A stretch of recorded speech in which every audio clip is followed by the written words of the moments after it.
Hi, Deadpool and வூல்வரின் படத்தோட 4 interesting facts இந்த வீடியோல வந்து நம்ம வந்து பார்க்க போறோங்க. ஃபேக்ட் நம்பர் 1 வந்து என்னன்னு பாத்தீங்கன்னா, இந்த படத்துல வூல்வரினா ப்ளே பண்றாரு ஆக்டர் ஹியூஜ் ஜாக்மேன்.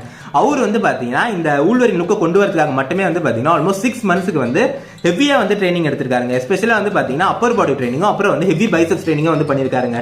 நம்ம வந்து இந்த படத்தோட ட்ரெய்லர் எல்லாம் பார்த்தோம். அதுல வந்து அவரோட லுக் எப்படி பயங்கரமா இருந்துச்சுல, அதை கொண்டு வரதுக்காக மட்டுமே வந்து பாத்தீங்கன்னா ஒரு நாளைக்கு ஆல்மோஸ்ட் 8000 கேலரிஸ் அளவுக்கு இன்டேக் பண்ணி விடாம 6 மந்த்ஸ்க்கு வந்து ட்ரைனிங் பண்ணிருக்காருங்க. நெக்ஸ்ட் ஃபேக்ட் வந்து என்ன வந்து பாத்தீங்கன்னா, லோகி சீரிஸ்ல வந்து மோபியஸா ப்ளே பண்ணார்ல ஆக்டர் ஓவன் வில்சன், அவர் வந்து இந்த படத்திலே வந்து பாத்தீங்கன்னா மோபியஸா வந்து ப்ளே பண்றாருங்க. அடுத்த ஃபேக்ட் வந்து என்ன வந்து பாத்தீங்கன்னா, நம்ம இந்த படத்தோட ட்ரெய்லர்ல வந்து ஒரு டாக் வந்து நம்ம வந்து பார்த்தோம்ல, இந்த டாக் வந்து பாத்தீங்கன்னா ஆக்சுவலா வந்து ஒன் ஆஃப் தி டெட்பூலோட வேரியன்ஸ் தான் வந்து சொல்லப்படுதுங்க. இதோட பேர் வந்து டாக் பூல். இது வந்து மார்வல் வந்து காமிக்ஸ்ல வந்து ஏற்கனவே வந்து நம்மளுக்கு வந்து காமிச்சிருக்காங்க. நெக்ஸ்ட் வந்து பாத்தீங்கன்னா ஃபைனல் ஃபேக்ட் வந்து என்னன்னு பாத்தீங்கன்னா, இந்த ட்ரெய்லர்ல வந்து ஆண்ட்மேனோட ஹெல்மெட் வந்து நம்மளுக்கு காட்டப்படுச்சுல, இது வந்து பாத்தீங்கன்னா ஒன் ஆஃப் தி ஆண்ட்மேனோட வேரியன்ஸோட எக்ஸ்பேண்ட் சைஸ் ஒரிஜினல் ஸ்கல்லுனே வந்து சொல்லப்படுதுங்க. ஸோ இதான் வந்து 4